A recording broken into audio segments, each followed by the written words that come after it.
पंतप्रधानांच्या आवाहनानंतर मुख्यमंत्री देवेंद्र फडणवीस बुलेटवरून विधान भवनात, तर उपमुख्यमंत्री शिंदेंनी स्वीकारली इलेक्ट्रिक कार।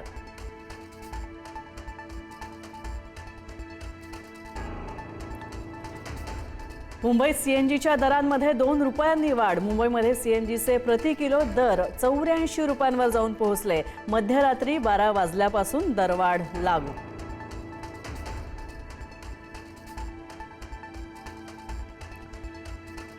कोकणातल्या बागायतदारांचा उद्या मुंबईमध्ये मोर्चा। गिरगाव चौपाटी ते वर्षा बंगल्यापर्यंत मोर्चा नेण्यावर शेतकरी नेते राजू शेट्टी ठाम।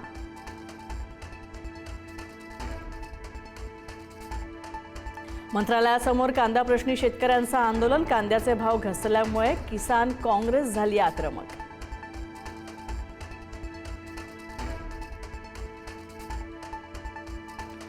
केंद्र सरकारकडून साखर निर्यातीवर तात्काळ बंदी। देशांतर्गत साखरेचा दर नियंत्रणात ठेवण्यासाठी आणि पुरवठा सुरळीत ठेवण्यासाठी निर्णय। बंदी 30 सप्टेंबरपर्यंत किंवा पुढील आदेशापर्यंत लागू।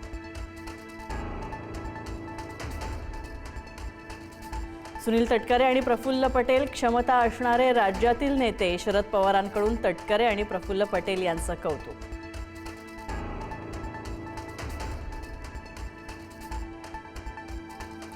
रुपाली चाकणकरांची ईडी चौकशी संपली। अशोक खरातशी कोणतेही आर्थिक संबंध नसल्याचं चाकणकरांचं स्पष्टीकरण।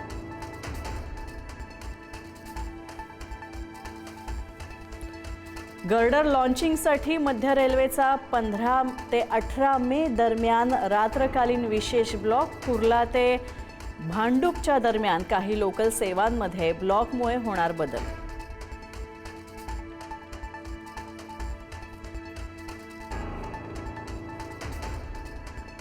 उत्तर प्रदेश वादळ तसंच सोसाट्याच्या वाऱ्यामुळे झोडपलं गेलं। वाऱ्यामुळे 100 जणांचा उत्तर प्रदेशमध्ये मृत्यू। प्रयागराजमध्ये 17, भादोहीमध्ये 16 तर फतेहपूरमध्ये 9 जणांचा दुर्दैवी अंत झाल्याची नोंद।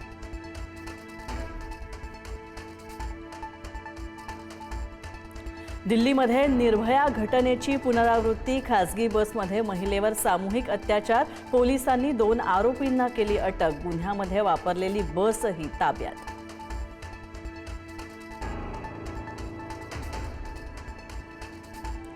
व्ही.डी. सतीशन केरळचे नवीन मुख्यमंत्री। काँग्रेसकडून व्ही.डी. सतीशन यांच्या नावाची घोषणा।